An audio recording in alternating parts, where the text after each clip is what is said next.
back for the second edition of Bucks Weekly for the 2022 season. I'm here with Covington coach Austin Morgan, and the Buccaneers just had their final scrimmage last Friday at Tecumseh. They're Division 2 or 3? They're 3 this year. They're 3. So they've been 2 in the past. Can you talk about the scrimmage and how the kids performed overall?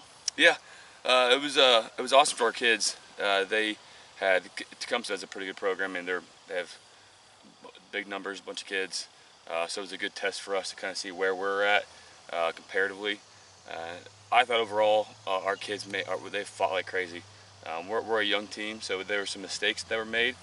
But that's why you have scrimmages, right? To find mistakes, watch the film, come in the next morning, fix mistakes, and have a week to improve on this thing. So it was a huge learning day for us, but a huge day to show kind of our toughness in our fight. And I noticed a little earlier in the scrimmage, you know, we were kind of reactive or tentative, but as the scrimmage went on, you could kind of see some of the confidence building in the kids, and then we started making some plays. Yeah, I think that comes with a lot of our guys not playing varsity before. So when it's kind of your first varsity kind of game, you don't really know what to expect, right? So once they finally got that, I guess the nerves out there, if they were fine, that's kind of one thing we want to focus on this week moving forward is to come out, and we always say swing first, throw the first punch, right? Like, come on, be the aggressors. So that's been a big emphasis for us, is coming out and starting the right way, so we don't have to take a quarter to climb back up, right? So, but yeah, that'll be a big emphasis this week for us. Well, one thing I noticed too is, you know, there was a lot of coaching going on, you know, and like when there were mistakes made, and then the kids came to the sideline, you guys would coach them up, and the kids, they didn't hang their heads or anything like that. They accepted the coaching and went right back out and moved on to the next play. Yeah, one of our core values is humble, and to us, being humble is the person that seeks feedback. So our kids they're awesome about that. They want to get better. They want to maximize who they are, and they understand that part of doing that means getting coached. It might be getting coached hard, it might be getting coached a lot, whatever it might mean. But they understand that in order to get better, that's part of the process that goes in with it. It's kind of cool. We have a thing we do. We call it 2 push-ups. When our kids make mistakes or they make a mental error, not really a punishment, just a physical reminder.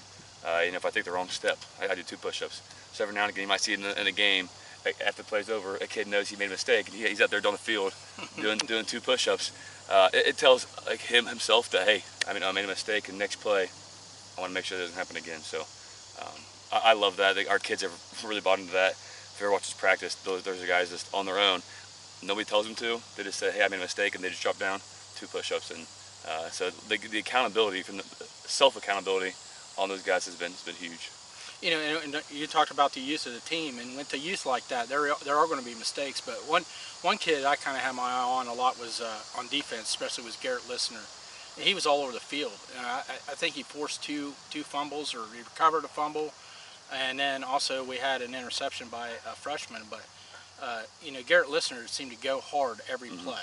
Yeah, Garrett's our Mike linebacker, and he's kind of taken that role as a true Mike linebacker, kind of the hard-nosed, tough leader of the defense. Him and Brian Morrison kind of go back and forth with kind of leading the defense, and they've both been amazing.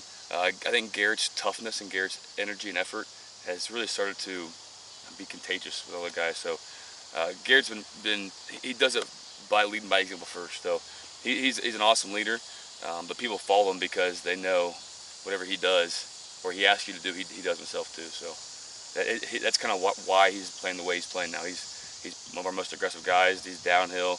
He's leading like crazy because he chooses to do those things himself first. Another player that was pretty impressive was Dalen Garrett. He's a freshman, and he had that interception. He dropped back in coverage, and he jumped the route. And I mean, he was almost gone. Fortunately, we had clipping penalties, but that was an effort penalty. Yep.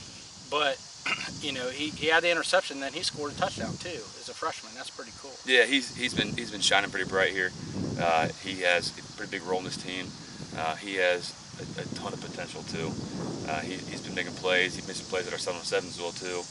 So I'm really excited to watch him this year grow and become an even better player. Well, another player I thought was really impressive was senior DeAnthony Bennett. You know, he's kind of stepped into quarterback in a short period of time, and there was some plays that didn't go our way. He might have got stopped in the backfield and things like that, but just the way he carried himself and continued to play hard was pretty impressive for Yeah, we had our other quarterback, Keen French, got injured, and so we didn't have much. DeAnthony didn't have much time to get prepared. He had like a day and a half to learn quarterback, which everyone knows it's impossible to learn in a day and a half to play quarterback. But the way he responded to it was, he never flinched once. He just said, "Sure, what do you need? I got it." Took everything with stride and went in there, and he might not know everything, but he just fights through stuff, which is, you love to see, because there's so many things you can't teach a quarterback in that short time, and you have to be willing to fight through some things. So, especially with our young guys, they make mistakes every now and again, and there might be a play here and there where a guy misses responsibility, and DeAnthony gets tackled in the backfield, and where a lot of kids would hang their head down and feel sorry for themselves. He's the complete opposite. He gets back up, hands the ball to the ref, and says, "Next play, what I need to do." So it's been, his toughness has been huge for us, and I think that's also led to him leading even more on this team. This last week of practice, he had an amazing week of practice, really stepping up as a leader and getting the guys around him kind of rallying up to get better. So I think it's because of his toughness it's bled into other things other than just playing quarterback or corner. He stepped up as a team leader too. So. Well, he had some really nice runs. There was one run I remember, man. He weaved and he broke several tackles, and he ended up almost scoring on the play. And he had some really nice runs when he was under pressure. Yeah, his athletic ability is second to none. It's cool to see when you have that kind of athletic ability, kind of coupled with toughness. I mean, you're a tough player there to plan for, to prep for. So he's been doing awesome. I'm really just happy to see him excelling in his role as kind of a quarterback who's not been a quarterback before, and taking it and doing what's best for the team. So it's been awesome to see that. Well, we'll take a short break here, and then we'll come back and talk to senior DeAnthony Bennett and get his input on how he felt the scrimmage went and what his goals are for his senior campaign. Okay, we're back with Bucks Weekly with senior quarterback, defensive back, DeAnthony Bennett. And DeAnthony, you've never played quarterback before until this year, and you've kind of been forced into that position due to injuries. How have you been able to make that transition to quarterback with no experience in the past? Well, I love playing football, and I love winning, so whatever it takes to win, I'm just in for. So if it takes learning a new position in like a week or maybe a couple of days, I'm all in for it. Okay, and you have, obviously you have a lot of young kids around you, but you've been able to emerge as a leader, and you have a lot of patience. You're unselfish, and you're patient with your teammates and things like that. Kind of explain what it means to you to be a leader for some of these young guys. I see the potential some of the kids have, and I see that all they need is somebody to like give them that push and that extra step and that motivation. So that kind of just like, as a senior, it's kind of like my responsibility to do that. So it just makes it easier for me to help lead, and it's just kind of natural too. Okay. And then what are your individual goals and plus team goals for your senior campaign? Team goals, I just want to see, by the end of the year, I want to see everybody reach their potential. Like, everybody do their job, finally everybody get the keys right, everybody learn everything. I just want to see the team improve, not necessarily be the best team. I just want to see improvement, and I want to see just team being better. Me, throwing the ball, I want to definitely get better at that. Like, that's one of my main goals since never throwing the ball. I feel like that's, and then, yeah, just throwing the ball and really becoming a better leader. Okay, well, hey, good luck your senior year, DeAnthony. It's awesome to watch you play. We'll be back again with Coach Morgan here in a second. We're back with Coach Morgan with Bucks Weekly, Week 2. And Coach, this year we open up with St. Henry. It's a MAC school, really great program, traditionally strong. What do you see out of the Redskins that we're going to face? Yeah, I mean, kind of, you hit the big stuff there. they're a traditional team who knows how to win and they know how to compete. So it'll be really good for our kids to see that kind of the effort that those guys give and try to match it and be better than their effort. They're a solid team. They got some big guys up front, and they got some depth too as well. But I think with our guys, the biggest thing is kind of just focusing on what we do and focusing on making sure that we're doing the best thing to maximize our potential. But the Redskins, I mean, as far as football goes, they're pretty balanced team. They'll run the ball pretty hard. They'll throw the ball around a little bit. I think they have a younger new quarterback in there, so he's not going to be a true gunslinger. So we're going to try to get after him a little bit and just play some solid, tough defense. Okay, and then we get to open up the season, your first time in your career on Smithfield. You got the field all freshly painted and things like that. What's the excitement the kids feeling? A lot of these kids have never played. Yeah, exactly. It's cool. We had practice the other day, and the field crew, and yourself included, and all those guys. I mean, they put so much. You guys put so much work into doing this. It was just cool coming out here yesterday and watching all you guys and seeing the community support that goes into this field and into football here. And we have the logo behind us. It's the new logo. It looks amazing.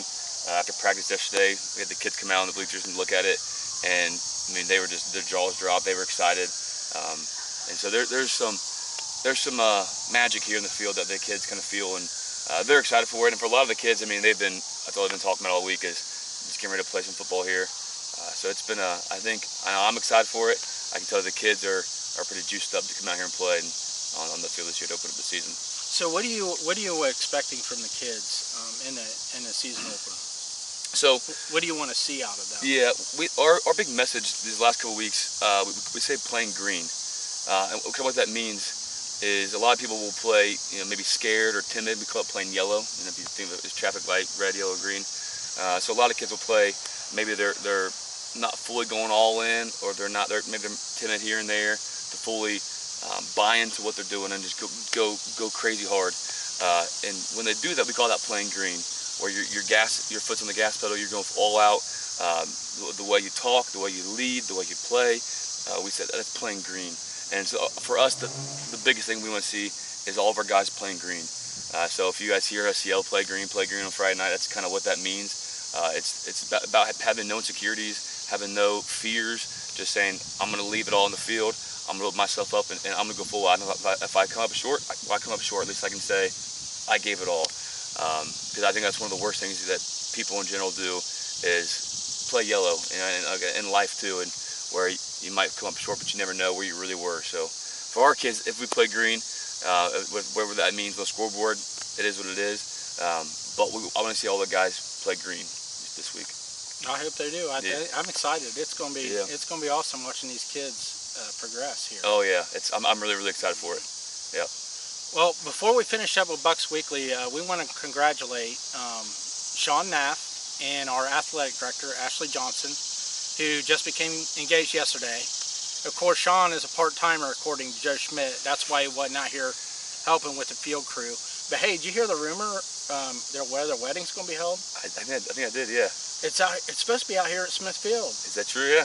Yeah, we're actually going to paint their faces on the middle of the field. I think Sean would love that. And then Joe Schmidt's going to conduct the wedding. He's actually going to have them do their vows. That'd be amazing. And then I think Scooby's going to escort Ashley down the center, right in the gator. You can't get better than that, right? It can't get better than that. The whole town of Covington will be here for it. That's it, yeah. Well, hey, congratulations, Sean and Ashley. And by the way, Sean, Scooby's not very happy about it, and you'll hear about it here in a sec. We'll talk to you later see you next week on the third week of Bucks Weekly. Thanks. Go Bucks. Go Bucks. So hey, did you hear Sean and Ashley are engaged to get married? Hey, buddy.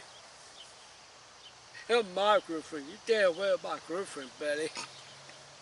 Damn well her. You're not happy about that, huh? I'm not happy, buddy. Damn well my wife. Damn well my girlfriend. What are you gonna do to Sean? I'm gonna kick your butt. That's what I'm gonna do. Damn well my woman.